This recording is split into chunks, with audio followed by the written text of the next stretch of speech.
Welcome to PolarisLive.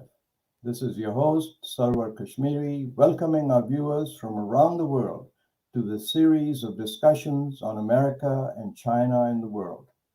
This program is brought to you live in conjunction with the Foreign Policy Association of New York. I'm very pleased to introduce our guest host this morning.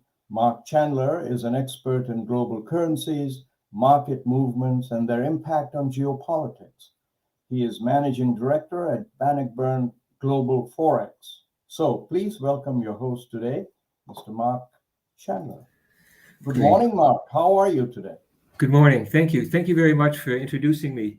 I have the pleasure of introducing Professor Jennifer Rudolph, who is the professor of Asian History and International and Global Studies at Worcester Polytechnic Institute in Massachusetts. She has been affiliated with Harvard Fairbanks Center for Chinese Studies. She has spent her career studying China and Taiwan. She is a member of the National Committee on U.S.-China Relations. Her first book, an anthology on the China question, was published by Harvard in 2018. And the second volume of this anthology, The China Question 2, Critical Issues in U.S.-China Relations, will come out in August next year. So with that, please welcome Professor Rudolph. Thank you, Mark. Thanks for having me. I really appreciate the invitation, and thank you for that lovely introduction. I'm really happy to be here. Well, thanks. Let's get right to it. We only have about a half hour here, and so maybe we can start off with just a very big question, and then we'll drill down. The first question, really, can you share with us your overall big picture view of the U.S.-China relationship? Is it like Henry Kissinger suggested that we are in the foothills of a Cold War? Well, that's a big question. Everyone's wondering what the U.S.-China relationship is about these days.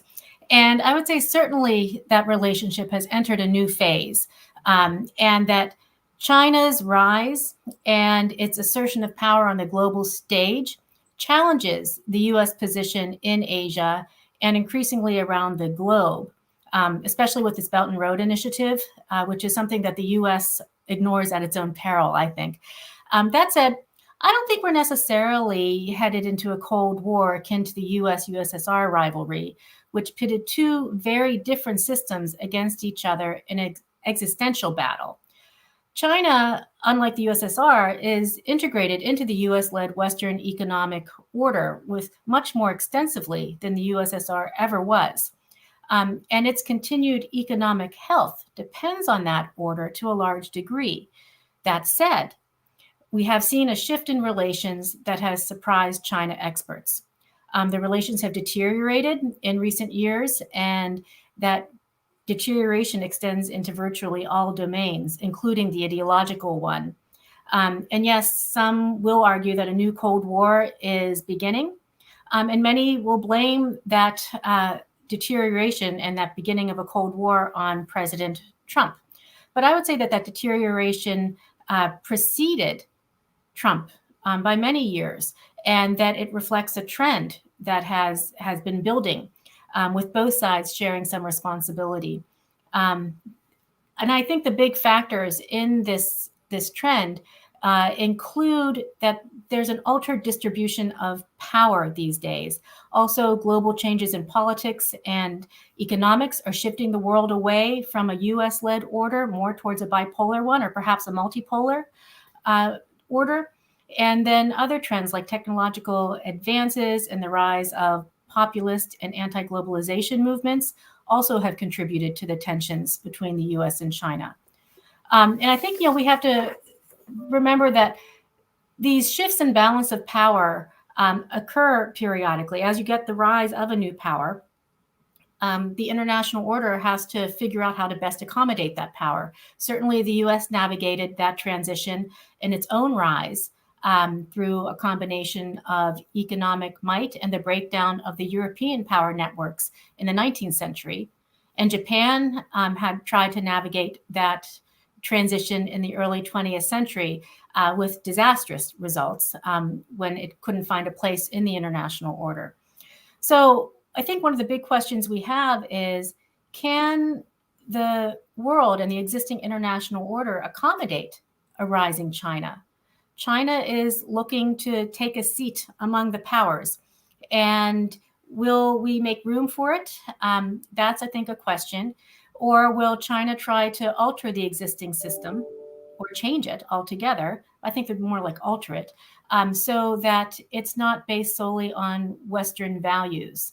I think one of the things that China has made clear in recent years, especially under Xi Jinping, is that it is not satisfied with the status quo. And that this is something that China wants to change, and it's something that the U.S. necessarily has to be concerned about. So I think that China and the U.S. have choices right now. China's making moves to assert itself into the international order. And should the U.S. Insist on being the dominant force in that order, or make some room for China? Secretary of State Blinken laid out some key aspects of Biden's China policy in one of his very first public speeches. And he said that our relationship with China will be competitive when it should be, collaborative when it can be, and adversarial when it must be. And the common denominator is the need to engage China from a position of strength. Oops. Sorry about that. Forgot to turn off my ringer.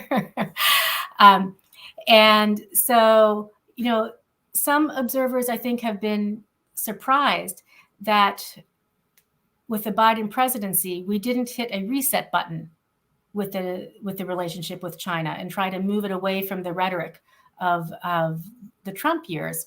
But I think in reality, there was no real possibility for a reset because of these long-term trends, or at least moderately long-term trends that have been building up tensions in the relationship for a while now. And so while Trump's departures in terms of rhetoric and lack of strategic coherence behind individual decisions towards China shook the relationship, the reality is that the relationship had already entered this new phase. And there's no going back to a pre-Trump kind of engagement. And that, the U.S. has to find a new way of engaging China that departs from our policy of constructive engagement that we've had for the last 40, 50 years. I think I've gone on long enough on that question. Yeah. So I'll let you. Sure. No, that's a great way to begin from a very high level. President Biden has and President Xi had a what they call a virtual summit, which seems to be like a long telephone call. It must have lasted over 3 hours. And President Biden offered assurances that the U.S. would not support Taiwanese independence, and that the U.S. would not seek to change China, no regime change in China. So much for any thought of an independent Taiwan, I should think. But do you agree? Well, I think that you're right. In that summit, which was a really important move, I think, for the two leaders to have that summit, Biden did underscore that the U.S. remains committed to a one-China policy, guided by the Taiwan Relations Act and the 3 joint communiques and the 6 assurances, all those things. But I think one thing to remember is that the one China policy has been in place since the 1970s, and an independent Taiwan has not been on the table. So it's not a departure at all. I would say it's a continuation of the U.S. policy that, once the U.S. agreed to the one China policy, and that has been our guiding principle with relations with China. It's at the very core of the engagement policy that the U.S. has had with China. That there really hasn't been a possibility for an independent Taiwan, and that's what that status quo of the U.S. assurance that it does not support an independent Taiwan, or at least the strategic ambiguity of the policy towards an independent Taiwan has meant that we have a de facto country of Taiwan, not recognized as a country, but it operates as a de facto country, but has not been a de jure country. And so I don't think that statement by Biden offers any significant change from what the policy has been. Yes, but perhaps maybe we go a little deeper then, because China has been sending sort of an aerial harassment of Taiwan, sending fighter jets, bombers. And over the past weekend, for the first time, they sent one of these planes that can refuel other planes, showing greater capability. And now it turns out, for a while, we've been thinking this was like unprovoked. But now it turns out that the U.S. has had military personnel in Taiwan, ostensibly for training, for over a year now. Separately, we see efforts by the U.S. and Europe to upgrade China's status in diplomatic representative offices, in UN forums, in the Asian Development Bank. U.S. senators and representatives fly to Taiwan in military aircraft. So do all these activities now cease because of Biden's statement of non-support for Taiwan's independence? No, they don't cease necessarily. I think, part of the U.S. policy in the Taiwan Strait has been one of strategic ambiguity or dual deterrence. And on the one side, we say that the U.S. does not define what its reaction would be if China were to invade Taiwan. And that acts to deter China from invading Taiwan. On the other hand, Taiwan doesn't know what the reaction would be if it declares independence. And so, what that does is it deters Taiwan from declaring independence. And, I don't think anyone thinks that Taiwan can just declare independence and have it happen. That hasn't been on the table in any meaningful way.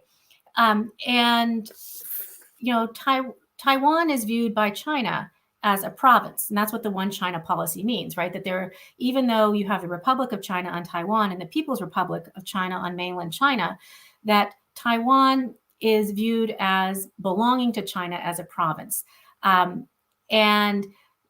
with the 1992 consensus in Taiwan, where the Taiwanese administration, it was a nationalist party administration there under Manzhou, recognized that this OneChina policy still applies to the Taiwan Strait. China has made that a precondition of any sort of negotiations with Taiwan. Now, President Tsai Ing-wen, the current president of Taiwan, she backed away publicly from that 1992 consensus in a speech in 2019, and that has complicated matters. But the beauty of the strategic ambiguity has been that we have a status quo in Taiwan that no one wants to back away from. But one of the things we have to realize is that status quo has not been stagnant. If you had looked at what that status quo in the Taiwan Strait looked like in, let's say, 1996, I lived in Taiwan in 1995 to 1997. In 1996, China had missile tests that bracketed the island of Taiwan, and it was in response to influencing elections in Taiwan. At that point, the U.S. was able to send some aircraft carriers into the Taiwan Strait, and that was enough to dissuade China from continuing, because China didn't actually have the capability of doing much with those aircraft carriers. However, today, even though we still maintain that the status quo is in the interest of everyone, if the U.S. were to send aircraft carriers into the Taiwan Strait with the same intent of dissuading China, China now has the capability that it could sink them. It has developed missiles that have that capability, in particular the DF-21 and the DF-26. I think it's important to remember that the Taiwan Strait status quo is not a stagnant type of situation. It changes. And so when we are looking to figure out how to keep the peace in that Taiwan Strait, we have to recognize the different conditions that exist today. And the tensions between U.S. and China on the global stage, in terms of this shifting balance of power, play into that. And Taiwan has been pretty savvy in taking advantage. Well, taking advantage is the wrong phrase, but in in recognizing the opportunities to push its own identity in the crevices of that shifting relationship between the U.S. and China. So do you think then that the U.S. is what we're setting up is almost like parallels with Cuba? I think about in 1962, the U.S. found the Soviet Union was building an infrastructure to put nuclear weapons in Cuba, 90 miles off the coast of Florida. Mm-hmm. Of course, as we all know, right, JFK ordered that naval quarantine of Cuba. But as we know, sort of with the benefit of hindsight, the U.S. ended up removing missiles from Turkey, and Russia, Soviet Union, removed the missiles from Cuba. Well, Taiwan is about 100 miles or so off the coast of China.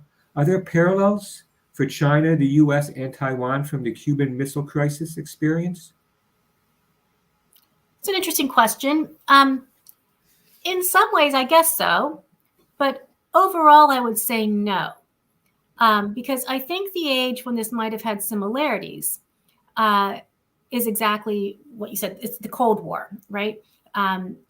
So back a few decades. Well, as you mentioned, Henry Kissinger has said we were in the foothills of a Cold War. It's not a Cold War as it was with the USSR. That Cold War was existential. And because the two countries largely acted independently of each other, each creating its own economic order, I think that makes a qualitative difference. Today's China and the U.S. are intertwined on many levels, economically, diplomatically, with global challenges. They're very invested in each other in ways that the USSR and the U.S. were not. Also, in the example you gave with Cuba and Turkey, that was a tit for tat type of game. And that could begin with China, but it's a lot less likely. Cuba and Turkey were serving as proxies in the Cold War, and Taiwan is serving as a proxy for the struggle between China and the U.S. But I think the integration, especially the economic integration of Taiwan with China, of Taiwan with the U.S., and of the U.S. with China, precludes it being a clear-cut parallel with what Cuba and Turkey were. Good, thank you. Maybe we talk a little bit about what's going on in Taiwan itself. There's a Pew Research poll showed that only a minority in Taiwan want independence. Another small minority want unification with the mainland. But the vast majority seem to prefer the status quo. What do you make of it? Some observers have said that maybe trying to project what Beijing may do, that is unlikely to use military force until after the next Taiwanese election in 2024. Is there any insight into Taiwan you can share with us? Yeah, polls are always interesting, right? Because it depends on the questions that were actually asked and what the framework is for those questions. There was an interesting study that was conducted in 2019 and again in 2020 by some scholars in both the U.S. and in Taiwan, including Ian Johnson and Stephen Goldstein, both premier scholars in this area. And what they were doing is they were trying to figure out what the will of the Chinese people are in this question by looking and trying to measure the willingness of people in Taiwan to fight if China were to make moves on the island.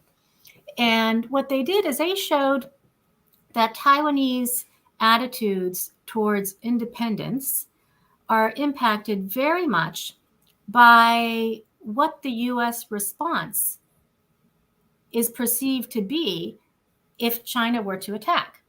So, for instance, the study showed if the PRC used force against Taiwan and the U.S. was hesitant to come to Taiwan's aid, then fewer people, regardless of party affiliation, whether it's a nationalist or the DPP, the Democratic Progressive Party, or the Kuomintang, fewer people would be willing to fight for Taiwan. Now, however, if the PRC were to use force against Taiwan and the US made clear that it would come to Taiwan's aid, then more Taiwanese would be willing to fight for Taiwan against China. Now, all three powers that are involved here, China, the US, and Taiwan, are concerned with popular will on the island because that makes an invasion much more costly for China if the popular will is that people would fight against China, and it would make it much less costly for the US to come to Taiwan's aid. So having clarity in US policy that indicates what the US stance would be in terms of coming to Taiwan's aid clearly increases the support of both nationalist KMT party members and DPP, Democratic Progressive Party members, to fight. But that same clarity could work against stability in the Taiwan Strait, because if people know that the US would come to Taiwan's aid, that could embolden moves for declaration of independence in Taiwan. So, the polls are interesting. And I think that, how people perceive the US role is increasingly or very important, but also what's important in Taiwan perceptions of its future, I think, is how China would treat Taiwan. The OneChina, the one country, two systems policy, which it has proposed to Taiwan, is clearly dead because of recent Chinese actions in Hong Kong. And that also, I think, is shifting perceptions in Taiwan towards more support for independence, and probably carried Tsai Ing-wen to her second term. So China is waiting to see what happens in the 2024 elections in Taiwan. And I think in the next few years, if China continues its same approach to Taiwan, we're going to see an increase in support for Taiwanese identity and perhaps for independence, but no actions unless the U.S. Clarifies its stance towards Taiwan. Thank you. It seems like a very tricky knot to unravel. Mm-hmm. So maybe go back to take another step backwards and look at just globalization, and this decoupling between the U.S. and China. In the U.S., there had been, it seemed, a bipartisan consensus that through globalization, the U.S. was stronger, was able to project its power. That consensus had weakened, and former President Trump tried taking the U.S. in a different direction. There's more talk, as you say. President Biden's continued a lot of Trump's stance towards China, including the tariffs. There's more talk of decoupling, but it seems kind of strange. I mean, both countries, as you mentioned, are so integrated, but so was France and Germany on the eve of World War I and World War II. The U.S. and China have over $1 trillion annual trade, and most countries in Europe rank China as their largest trading partner, as well as U.S. allies in Asia. What do you think happens with that relationship, that economic relationship? So what happens with just want to clarify your question. What happens with that relationship in terms of moving forward? Yeah, so that the U.S. wants to, on the eve of the pandemic, the U.S. was importing something like 95% of our antibiotics and medical equipment from China. We know that cannot continue. Mm-hmm. At the same time, China is importing semiconductor chips, and of course, the U.S. sanctions has disrupted part of that development. So what's the next step in this? Okay. Well, you mentioned the term decouple at the very beginning, and that I think has increasing support in partisan politics in the U.S. However, the U.S. and China simply cannot decouple. As you mentioned, the amount of trade involved is huge, right? And so the economies are intertwined. The world needs China and the U.S. to cooperate on global challenges like global public health, climate change, those types of things. So we're intertwined economically, and our fates are intertwined in terms of global challenges. So there's really no practical or wise way to decouple. So, there's much to be gained if the two countries can figure out how to tame the rhetoric and the animus that is growing in both countries in terms of populism and nationalism.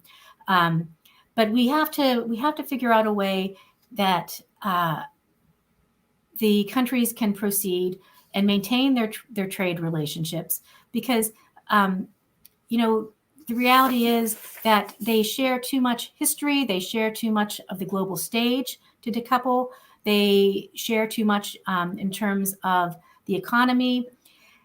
There is going to be a restructuring of relationships, of the relationship under both Trump started it and Biden is continuing it, because I think there has been a recognition that the policy of engagement that has defined the relationship for the past 40 plus years and set the stage for China's economic growth has not served the U.S. As well as it was hoped it would serve. It has served it in some ways, right? Because it was definitely to the U.S. In the U.S.'s interest to bring China into the international global economic order, but it needs to be reset. So I think the simple answer is there's no way for the two countries to decouple. Good. So maybe two last questions before we run out of time. And one of them is really the trajectory. We talk about President Trump trying to change the trajectory that the U.S. was on relative to globalization and the international multilateral institutions. And it seems like China had been on a trajectory itself with Xi Jinping that they wanted to get richer and stronger, but not crow about it. So sort of a peaceful rise. And very much like, say, Theodore Roosevelt advised the United States, speak softly and carry a big stick. It seems that President Xi has taken China in a different direction now. Can you put that in a context for us? Sure. I think that you're right. Deng Xiaoping's his goal was to make China rich, right? And in that period of post-Mao leadership, when Deng Xiaoping became the architect of what we now call the reform period, China recognized that by opening up and reforming, it would be able to become rich and then strong economically, right? And the way it did that was by integrating into the U.S. order. Now, what we have to remember is there was no blueprint for the reform era and for the economic reforms under Deng Xiaoping. He famously used the phrase that China was crossing the stream by feeling for the rocks, right? And so it occurred in kind of an organic way and through a series of experiments. And they were quite successful. And the country that contributed most to that success was the U.S. By creating the structure of engagement that recognized it was in the U.S. interest to have a stable China and a China that could support itself. And it was in China recognized it was in its interests to participate in this U.S.-led order so that it could experience the economic growth that would allow it to modernize and become rich. Xi has shifted that emphasis from getting rich to getting strong. And he is doing that for a number of reasons.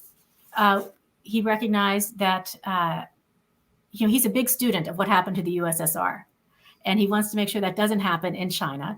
And so he felt the need to reinvigorate the Chinese Communist Party. And he's been doing that by centralizing power again. There had been a real shift to decentralization under Deng. And so he's centralizing power again and trying to make the transition from kind of that Wild West environment of the early reform era to one that is more structured and ordered and reliable for the state. And so from Xi's perspective of trying to make China strong on the global stage in a military way, in a way that can project its power and take its place on the global stage, he's trying to shift the terms of the international order more to China's favor, because in China's view, those terms are very Western oriented and the norms are Western norms. The rules are Western rules. And if China is this big player, it should be able to help shape that environment. And so that's one of his goals. So that's very interesting. Maybe final last question for you. Thank you very much for your time. If you had a private moment with President Xi, what would you advise him to do to ease tensions with the United States? If I had a private moment with President Xi, well, I guess what I would do is,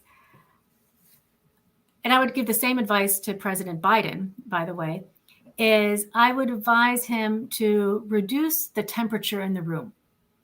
You know, to, in the case of Xi, to sort of call off that wolf warrior diplomacy that we saw on display in Alaska in March, one of the first meetings after Biden took office. You know, the type of aggressive foreign policy and the aggressive stoking of nationalist populism in China that creates an environment that makes it easy for small types of disagreements to get blown out of proportion and for miscommunications to shift us into dangerous territory. And so I would advise him to bring down the temperature, to try to increase people-to-people diplomacy. We've seen a real cutback on people-to-people diplomacy opportunities in the past few years, partly because of COVID, but also partly because of laws that China has put in place. You know, they put a law in place in 2015 that put NGOs under the security apparatus, the national security apparatus. So, you know, these types of things have shifted the tone of the relationship in a way that makes it more antagonistic. And I think we need to try to pull back that antagonism and try to create the room for more productive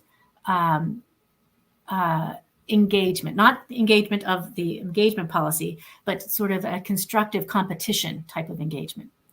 Thank you. I hope both sides take heed to your comments. Well, thank you again, Professor Rudolph. That's our program for today. Please visit PolarisLive.com to find out about the upcoming programs in the series on the U.S. and China relationship and its impact on the world. And don't forget to subscribe to the YouTube channel. There's no cost for doing so, and it helps keep the programming. I hope you join us again on December 13th. Until then, be safe and be well. Thank you. Thank you for having me.